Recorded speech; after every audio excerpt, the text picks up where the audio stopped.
UPPL थांदों साफा साफा आलु बायदि सेवजोबनांबाय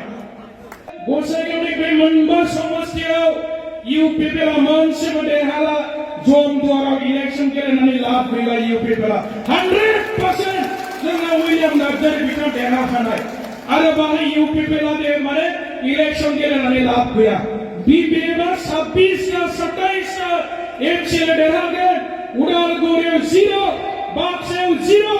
चिराङाव 0 गसाइ कक्राझार जिल्लायाव इउपिपिएल 0 जाथारगासिनो आरो नोंथांमोननि गसाइगाव साब डिभिजनाव सासेबो इउपिपिएल नि एमसीएल गैखाया नङा होमबा इउपिपिएल नाय गसाइगावआव জিরন বসুমতারি এমএলএ তেখেতক মানে বিজেপিয়ে জিকাই দিছিল আমাৰ অসম প্ৰদেশৰ বিজেপি ৰাজ্যিক সভাপতি দিলীপ শইকীয়া ডাঙৰীয়াই ইতিমধ্যে স্পষ্ট ভাষাৰে তেওঁ মানে ঘোষণা কৰিছে আগন্তুক বিটিসি কাউন্সিলৰ নিৰ্বাচন আমি বিজেপিয়ে অকলে ইলেকশ্যন খেলিব ইউপিপিৰ লগত আৰু এলায়েন্স নাই যেতিয়া বিজেপিয়ে সহায় নকৰে ইউপিপিলে এটাও ইলেকশ্যন জিকিব নোৱাৰে সাহস নাই ইউপিপিৰ হিম্মত নাই গোহ মিলা ইউপিপিৰ হাৰসিং ইলেকশ্যন গেলে বিজেপিয়া যদি থাকা পয়সা হরনানে সহায় খালামাবা ইউপিপিলা মালাবাবো হারসিং ইলেকশ্যন দেরহালা আর বড়ফ্রা সেই খালা ইউপিপিটো ট্রেক্টর নুবালে রাখা যেনছে ওবা ওই রাখাছে ট্রেক্টর নুবা ওই ফেলে প্রমোট পার্টি না বজিনা বুড়ি বুড়িফ্রা নবা ওই জুথায়ে ফগাইনে ফইলাই বারিনা বলে সেভেল গ্রুপনে नोंथांमोननि गसाइगावनिफ्राय उदालगुरिसिम मिटिं खालामनानै सोंबाय परबतझाराव सोंबाय बाक्सायाव सोंबाय बिजिआव सोंबाय चिराङाव सोंबाय मोनसेबो सेल्फ हेल्प ग्रुपआ दिनै ৭৫,০০০ টাকা मोनाखिसै बुङै बुङै 5 बोसोरा सेस नखर नखर साख्रि मा जाखो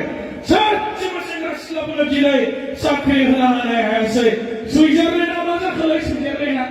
सुइजारलेन्ड जाबायबाथ' बे बिबार बारि मोदोमफ्रु नङा होमबा हाब्रुखौनो गारबाय नंलामोन जों हाजो दैमा दैसा अन्थाइ गिदिर गिदिर पाहाड़ गिदिर गिदिर लैथो बा मालायफ्रा माने फैयै फैयै बे जमदुवाराव नोंथांमोननि बै माबाफ्राव गसाइगाव टाउनाव फैनानै सेलफि लाफैगौमोन प्रमोद बर'आ बुंदोंमोन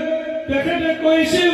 100 দিন সময় দিয়ক মই 100 দিনৰ ভিতৰত সুইজাৰলেণ্ডৰ পৰিণত কৰি দিম এতিয়া আমি বিটিসিৰ বাসিন্দা নহয় সুইজাৰলেণ্ডত আছো আমি সুইজারল্যান্ড নবা বেটা সুইজারল্যান্ড নগरा न जमदुवारालाय माथो फैनायावलाय हाग्रासो जोंलाय नङा होमबा हाग्रासोलाय ओरैबो हाग्रा आरो अखा हानाय हाब्रु बे बिपिएमआ 17 बोसोराव जेबो मावाखै होनदों बिपिएमआ जुदि जेबो मावाखैब्ला गसाइगाव टाउनआ गसाइगाव साब डिभिजनआ बोरै जाखो बिपिएमआ जुदि जेबो मावाखैब्ला गामि गामि बयनाव खारनो हानाय बोरै पाखा लामा जाखो गामि गामि बोरै दालां जाखो बोरै हस्पिटाल जाखो बै कक्राझाराव थानाय बड'लेण्ड इउनिभार्सिटिया बोरै जाखो बेसरगावआव थानाय मेडिकेल कलेजआ बोरै जाखो सिआइटिआ बोरै जाखो बिदेशर ब्रह्म इन्जिनियारिं कलेज बोरै जाखो परबतझारा साब डिभिजनआ बोरै जाखो बोरैहाय माने बिटिसिआ 10टा साब डिभिजन जाखो मोनब्रै जिल्लाया बोरै सृष्टि जाखो बर'फोरनि गेजेराव बोरै साख्रि मावनाय मानसि ओंखारगोन गोदोथ' साख्रि गैयामोन लामा लामा हाब्रुसोमोन साइकेल बाननासो थाबायोमोन माथो गामि गामि नङा होमबा